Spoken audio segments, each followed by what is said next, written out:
What's up, everybody? It's Dom Universe. Now, as you can see, some of the trees behind me are kind of bald-headed, except this one right here. This one got a little bit of hang time on it. Now, listen, I wanted to make a quick video for y'all to help y'all understand symbols and sigils, because we wear and use symbols all day, every day. We have them in our life. When we seeing symbols, when we using symbols, when we wearing symbols, charms, necklaces, any jewelry, any pictures on our shirt, when we got pictures on our wall at home, when we around pictures or inside of different shapes, buildings have shape, they take place in our life. So like if you in the building, if you in the cube, if you in the box, if you in the square, that means something is inside, right? If you inside of a building, you feel like you inside of a building, right? Just because, I mean, that's basic and simple, but it take effect at a different scale, right? Like in the spirit realm, I told y'all things manifest in the spirit realm before it manifests here. So a square could manifest, like we see things most people see things in 3D in this life. Now, if your mind is higher consciousness, higher density, you can see squares in a more 3D dimension, if you get where I'm coming from.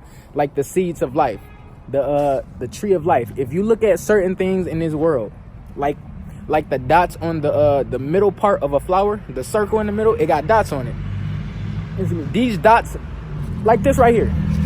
Take this for example. You see this right here?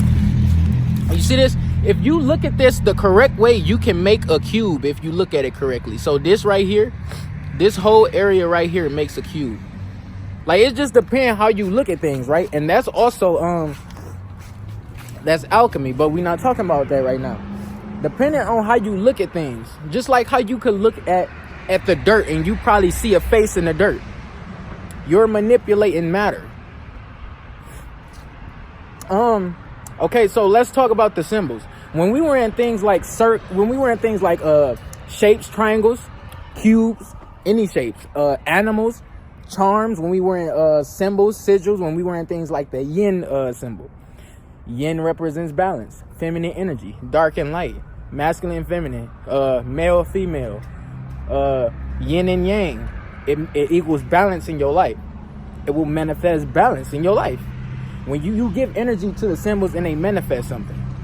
So like if you a person who like art, you like drawing, you should put symbols in your room on your wall. Even if you don't like drawing, I recommend everybody do this, especially if you somebody who go through like depression or you got anxiety or something like that, or even if you just like art, it don't matter. It don't matter what it is. Just try to draw. You can draw it yourself. You can print them. You can fucking paint them. Make symbols. Put them on your wall. Every day you wake up, you see them, right? They start to take place in your life. You start to live these symbols. You start to embody the energy. So if you got like Metatron's cube on your wall, Metatron's cube equals structure. It equals light at a geometrical scale. Metatron's cube is what we see when we looking at light from a microscopic level. So, what was I about to say?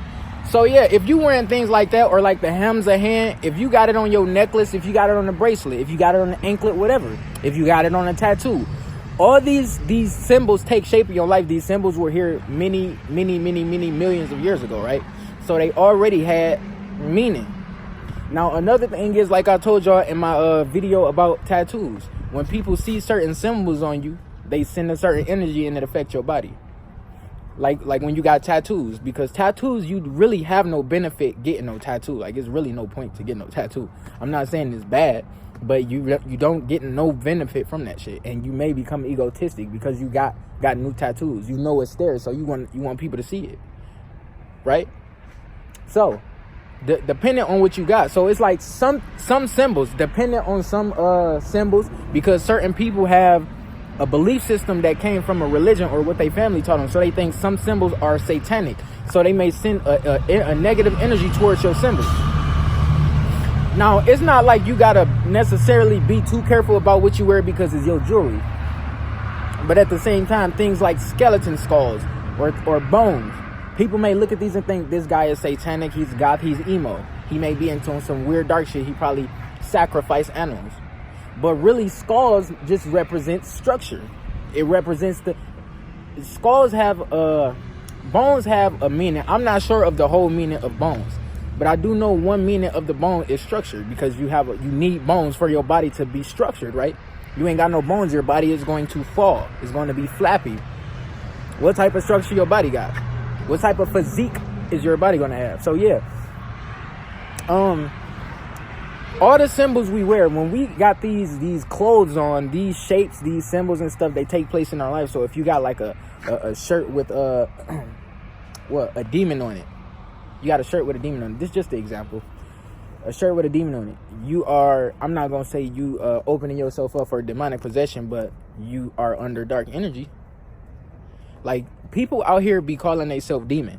I'm a demon. Oh, I'm a demon. I'm a demon. I'll kill this nigga. Shit like that, right? You calling yourself demon is darkening your soul. You supposed to be a person of light, right? So things like the Hamsa hand or the Ankh, symbols of protection, symbols that represent God. In that quote, Hamsa is supposed to be the hand of God. It represents protection. It represents life. The Ankh represents life. It's the feminine cross. It represents rebirth. It represents feminine energy, right? It represents birth, rebirth of anything. It doesn't just mean rebirth of a human. Birth of a career, birth of a passion, birth of anything, birth of anything. So we gotta be cautious of the symbols we wearing. Like, for example, you see how I got buttons on my jacket, right? See, these are circles. These have, I'm not sure of all, I don't know the meaning of every symbol, right? Because I'm still learning and I practice magic. So symbols do serve a fucking significance to our life. Every symbol we have and we see every single day, it manifests in our life. We always using and wearing symbols. So one thing I will say or recommend is you should start wearing symbols. You should start wearing charms. You should start wearing sigils, putting them on your walls and stuff. Because when you do this better your life, especially if you're a person who be going through depression or mental mental problems. The yin sign on your wall will help you. Shit like that. But that's pretty much it. Any questions? I'm out here wearing charms. These you should get you some of these too. Get you some crystals. If you ain't got no crystals and you a person of low vibration, you feel like you got demons, you feel like you need spiritual protection, get you an amethyst. Get you a rose quartz. Get you an agate. Get you a tourmaline. Get you a opal. Get you some crystals. Get you some charms. It's kind of snowing out here, but yeah, that's pretty much it. Dom Universe taking off. Any questions about crystals, about symbols, about sigils? I'm gonna make more videos on this, but yeah, that's pretty much it. Dom Universe taking off. I'll leave you all. Let's go. Peace.